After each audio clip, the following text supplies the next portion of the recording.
सभी को नमस्कार। Honourable deputy chief minister Rajasthan doctor Premchand Bairwa, honourable minister of urban development and housing government of Rajasthan Shri Jhabar Singh Kharra, our very distinguished, very senior member of parliament, chairman of a committee, Shri Ghanshyam Tiwari ji, and now Shri Prahlad Rai Agarwal, Padam Shri Awardee, Chairman Sobhasriya Group of Institutions,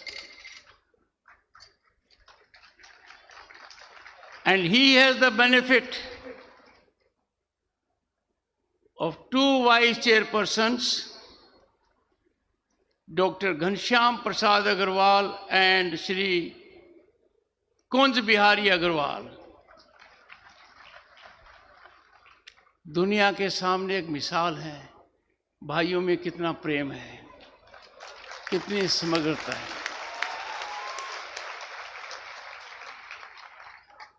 मैंने आंखों से देखा है, मैंने ये सुख प्राप्त किया है कि इन्होंने, दोनों भाइयों ने सम्मानीय आदरणीय पद्मश्री प्रहलाद राय अग्रवाल जी को पिता तुल्य माना है।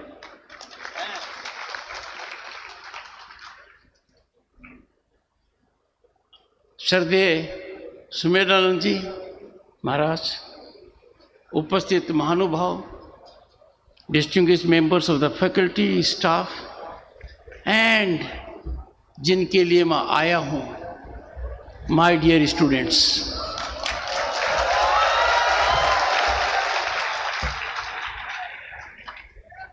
It gives me great joy to be associated with the Silver Jubilee celebrations of Sobhasriya Group of Institutions.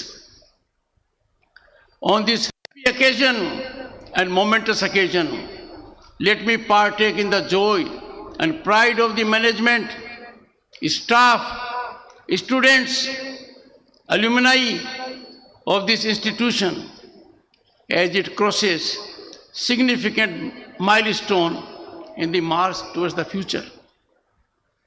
Guided by consideration of service to society, एक ही धारणा थी, मूल धारणा थी कि समाज की सेवा करना है। इस उद्देश्य से प्रेरित होकर जो संस्था का शुरुआत हुआ, एक इंजीनियरिंग कॉलेज के रूप में, आज वो संस्था एक समूह बन गया है, सोभासरिया ग्रुप ऑफ इंस्टीट्यूशंस। एंड इसीलिए और बहुत सही तरीके से भारत सरकार ने 2022 में एक निर्णय लिया और श्री प्रहलाद राय अग्रवाल को भारत के एक अलंकरण से, पद्मश्री से सम्मानित किया गया। और ये पहचान की गई कि Shri Agarwal has distinguished himself in the service of trade and industry, espousing the cause of Make in India. Such a visionary is steering this institution, and I have no doubts in times to come it will grow to greater heights. जब किसी भी संस्था के 25 साल होते हैं, वो समय चिंतन का होता है, मंथन का होता है, पीछे देखना होता है हमने क्या किया, आगे का रास्ता चुनना होता है। I have no doubt this great challenge will be met by visionary Shri Agarwal, and when Bharat attains status of a fully developed nation at 2047, Sobhasriya Group of Institutions would emerge as a center of excellence in the shape of a established university.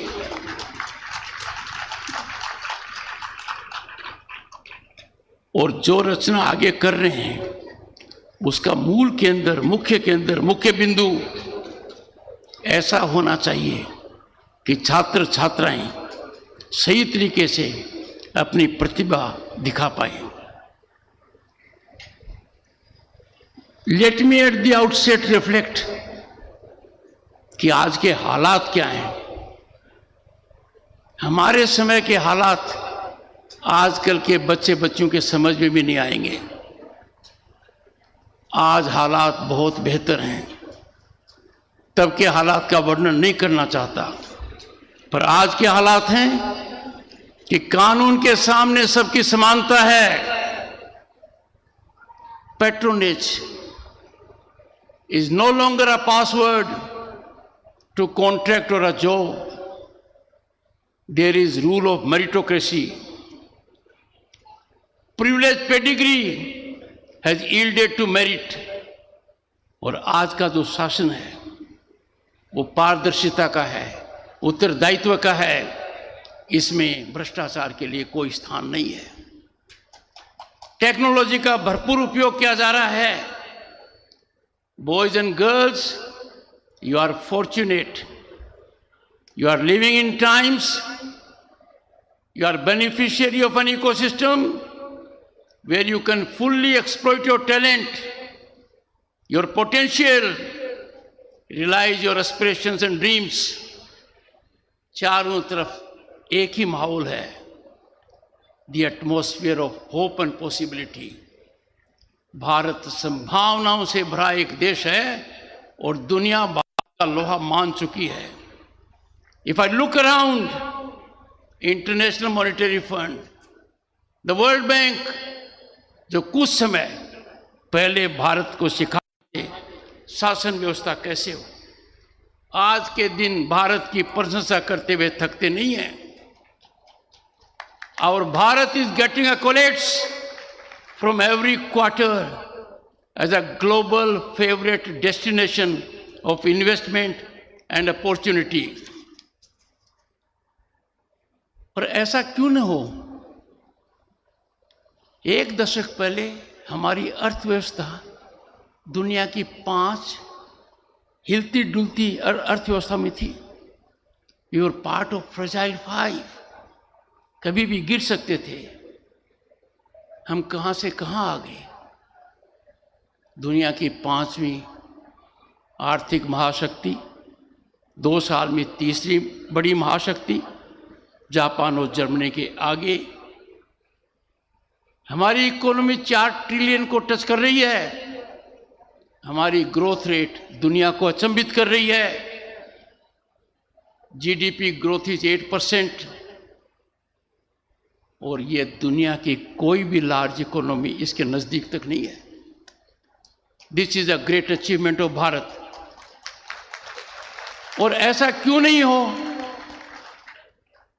आप ये देखिए, जिस देश में हर साल 4 नए airport बनते हैं, 1 नया मेट्रो स्टेशन चालू होता है, जिस देश में हर दिन 14 किलोमीटर हाईवे बनते हैं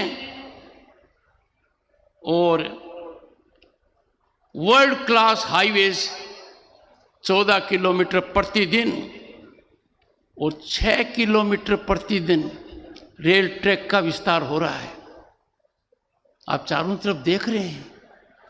पहले क्या हालात थे, अब क्या हालात है.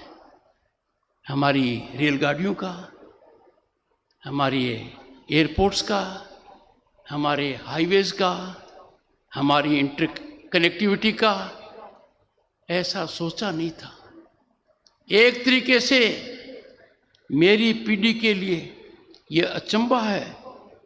हम सपना भी नहीं देख सकते थे जो कुछ आज साकार हो रहा है. But I must, young boys and girls, invite your attention that we are living in times of disruptive technologies. Young minds have to grapple with them. Artificial intelligence, Internet of Things, blockchain, machine learning. There is change every day. This change is a challenge. This change has been converted into opportunities that can be done only through education. I am sure this institute, under the able visionary leadership of Padam Shri P.R. Agarwal, will take steps that the next 25 years it will be handling curriculum that is futuristic, that will impart education in those branches of technology that are envy of the world. यदि अगर तकनीकी रूप से आगे नहीं रहेंगे तो हमारी आर्थिक प्रगति रुक जाएगी। आर्थिक प्रगति का आधार है, ठोस आधार है कि देश के अंदर रिसर्च का, इनोवेशन का और शिक्षा का वातावरण कैसा है। मैं मानकर चल रहा हूं कि ये संस्था भी, बड़ी संस्थाएं जो देश में हैं, उस मापदंड, उस मानदंड पर खरी उतरेगी। एक बात बड़ी सराहनीय है, प्रशंसनीय है कि इस संस्था को इस स्थान पर किया गया है। Time has come when we must focus on our tier 2 and tier 3 cities. Locational advantage is there for students, for ecosystem, and for holistic growth. I am sure others will follow this example. मेरी दृढ़ मान्यता है, मेरा अटूट विश्वास है कि समाज में बड़ा बदलाव, समाज में स्थायी बदलाव, समाज में समानता, समाज में विषमताओं को कुंठित करना, इन सब का काम एक ही माध्यम से हो सकता है और वो शिक्षा के माध्यम से। It is the education that is most impactful, transformative mechanism to bring about equality, cut into inequities, and be a great societal leveler. हमारे इतिहास में जाएंगे तो गुरुकुल का क्या महत्व था। गुरुकुल के समय कोई फीस नहीं होती थी। भारत के संविधान में जो 22 चित्र हैं, उनमें नागरिकता का जो पाठ है, उस पर गुरुकुल का चित्र है। आज के दिन आवश्यकता है कि हम शिक्षा को व्यापारिक बुद्धि से बचाएं। I find all around that what was to begin with charitable work, what was to begin with समाज को वापस देने का काम, समाज की सेवा करने का काम, आज वो एक व्यापार बन गया है। शिक्षा का व्यापार बनना देश के भविष्य के लिए कभी अच्छा नहीं है। मेरी मान्यता है कि शिक्षण संस्थाओं को आर्थिक रूप से सबल होना चाहिए। They must be financially sustainable. पर इंडस्ट्री का दायित्व है कि समय समय पर संस्थाओं को नर्चर करें। They must use their CSR fund liberally to build institutions. ये देश की प्रगति में बहुत बड़ा सहायक होगा। Our institutions have to emerge as crucibles of innovation, research. सबसे बड़ा फायदा रिसर्च का और इनोवेशन का उद्योग को होता है। अर्थव्यवस्था को मजबूती देता है और देश को एक बहुत बड़ी ताकत देता है दुनिया के सामने।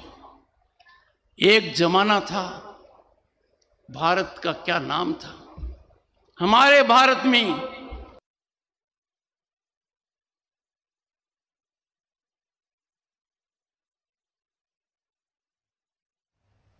बख्तियार खिलजी ने इन अ रेकलेस मैनर इनको बर्बाद कर दिया। नालंदा को खत्म कर दिया। It was cause of invasion. हमारी संस्थाओं को नष्ट किया गया। अंग्रेज काल आया, हमारी संस्था की ताकत थी उसको सैप कर लिया गया। जो भारत दुनिया में ज्ञान का केंद्र था, पूरी दुनिया भारत की ओर देखती थी, उन संस्थाओं की जड़ें काट दी गई। Let me tell you friends and never forget it, Bakhtiyar Khilji destroyed that great centre of learning Nalanda out of his deep-rooted bigotry. And I am not saying so. This emanates from the secular history of India. I am not exaggerating a bit. Subsequently, as I indicated, Indian institutions were systematically dismantled under the British rule. अंग्रेजों के जमाने में उनको ध्वस्त किया गया। जिक्र किया गया स्वामी विवेकानंद जी का।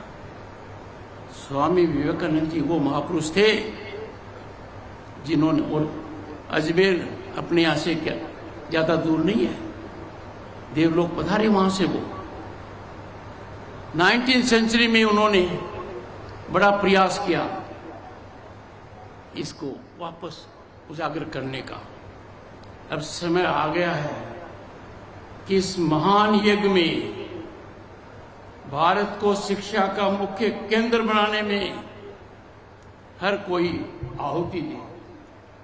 आई appeal to trade, industry, commerce and business, they should liberally contribute for evolution of these institutions.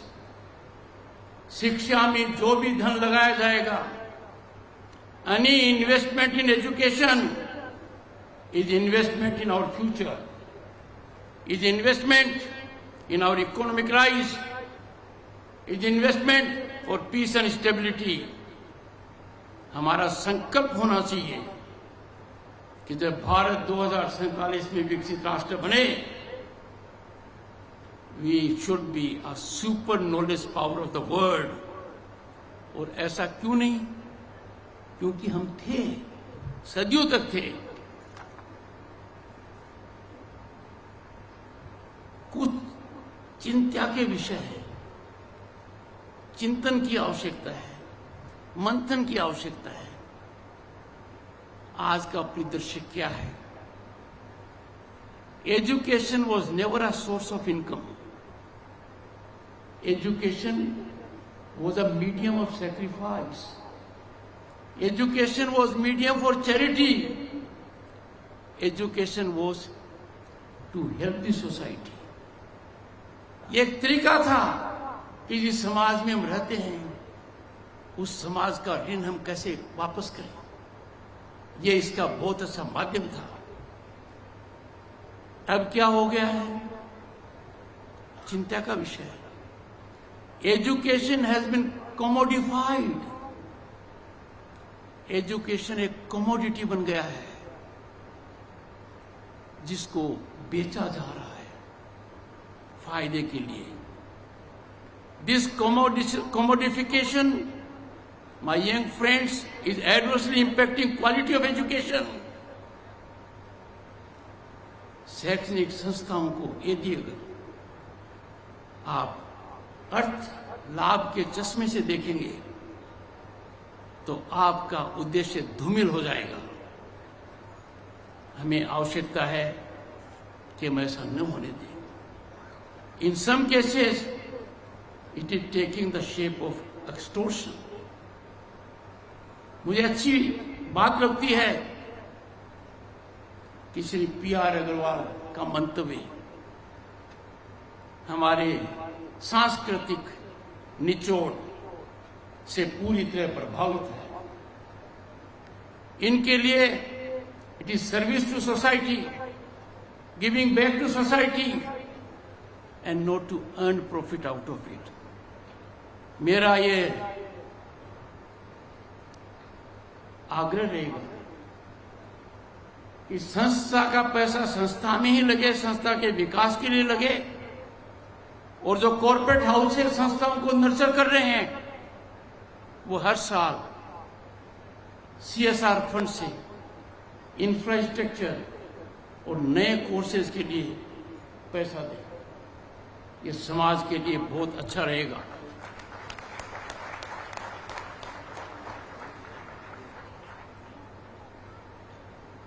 एक नई बीमारी और है, बच्चों में आपको एड्रेस कर रहा हूं, विदेश जाने की, विदेश पढ़ाई करने की। काउंसलिंग पेरेंट्स को होती नहीं है। बच्चा लालायित होकर जाना चाहता है, उसको नया सपना दिखता है, उसको लग रहा है कि वहां जाते ही तो स्वर्ग मिल जाएगा। कोई आंकलन नहीं है किस संस्था में जा रहा है, किस देश में जा रहा है। बस एक अंधाधुंध रास्ता है, मुझे विदेश जाना है। आपको आश्चर्य होगा, 18 से 25 साल के बीच में जो बॉयज एंड गर्ल्स हैं वो एडवर्टीजमेंट से प्रभावित हो जाते हैं। और अंदाजा क्या है, 2024 में 1.35 मिलियन 13,50,000 छात्र छात्राएं विदेश गए। उनके भविष्य का क्या होगा उसका आंकलन हो रहा है। यहां पढ़ते तो कितना उज्जवल होता, लोगों के समझ में आ रहा है, पर देश पर कितना भार है। They have created a whole of $6 billion in our foreign exchange. अंदाजा लगाइए, यदि अगर $6 billion are funneled into improving infrastructure of educational institutions, हमारे हालात क्या होते हैं। इस ओर बहुत ध्यान दिया जा रहा है। ये जो फॉरेन एक्सचेंज का लॉस है, I call it is forex drain, it is brain drain. ऐसा नहीं होना चाहिए। संस्थाओं का उत्तरदायित्व है कि वो अपने छात्र छात्राओं को विदेशी हालात के बारे में अवगत कराएं। बताएं जिस संस्था में आप एडमिशन ले रहे हैं उसकी रैंकिंग क्या है, उसकी स्थिति क्या है। और इसी के साथ हमें एक बहुत बड़ा क्रांतिकारी कदम उठाना चाहिए कि जो भी सामर्थ्यवान है उस समाज को देने की नीयत से, उस नीति पर आधारित रहकर साफ मन से संस्थाओं का निर्माण करे। Tier 2 सिटीज में, Tier 3 सिटीज में और ग्रामीण अंचल में। ये देश के लिए बहुत बड़ा बदलाव होगा। आज के दिन टेक्नोलॉजी हमारे बीच आ गई है, हम इसका उतना उपयोग नहीं कर पा रहे हैं जितना होना चाहिए। हमारे अध्यापक और अध्यापिकाओं में प्रतिभा है, पर there are physical constants, they can't be everywhere और anywhere. We must use technology in the field of education that will give our students great leverage to get quality education. Friends, एक महत्वपूर्ण बात यह है कि जब नौकरी का मामला आता है कि हम कहां जाएं, तो फिर समझ में नहीं आता है और 8-10 नौकरियों के पीछे लोग भागते रहते हैं। Our opportunity basket is getting enlarged day by day. सैकड़ों अपॉर्चुनिटीज हैं, ब्लू इकोनॉमी में है, समुद्र में, स्पेस में है। ऐसा कोई जीवन का अंग नहीं है जहां प्रतिभा की आवश्यकता नहीं है। But our students, boys and girls, are not fully exposed to this basket. There is need to generate awareness amongst youth about the ever-increasing opportunity basket A study has revealed, इस पर एक अध्ययन हुआ है, उसका निष्कर्ष यह है कि 10% को भी यह नहीं पता कि 10 नौकरियों के अलावा और कौन सी प्रतिभाएं उपयोग में ली जा सकती है। I therefore call upon educational institutions, industry leaders to hold seminars and make our young boys and girls aware about the avenues where they can aspire to serve the nation and themselves. राष्ट्रीय शिक्षा नीति 34 साल के बाद, after taking into consideration hundreds and thousands of stakeholders' inputs, was evolved.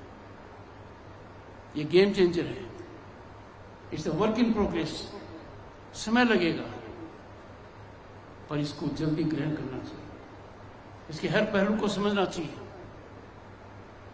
ये हमारे नवयुवकों के लिए, नवयुवतियों के लिए ब्रह्मास्त्र का काम करेगा। बिना जानकारी या जानकारी के अभाव में we are unable to reap the rich dividends of the broad changes that have been brought about by national education policy. Friends,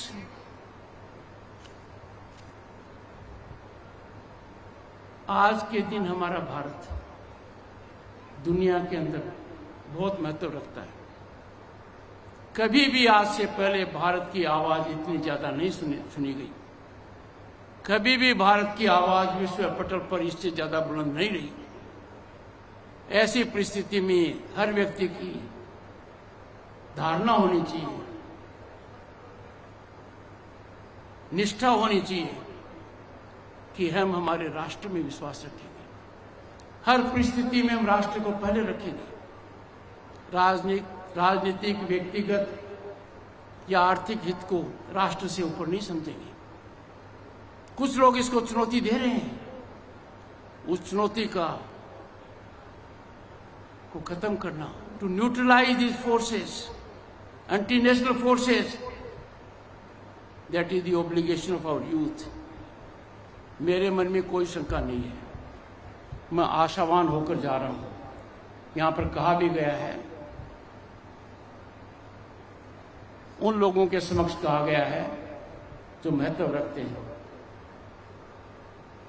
मैं आग्रह करूंगा, पद्मश्री पी.आर. अग्रवाल जी, इसको विश्वविद्यालय बनाइए, इसको श्रेष्ठतम दर्जा दीजिए। It will define your legacy. Thank you so much. Thank you for your time.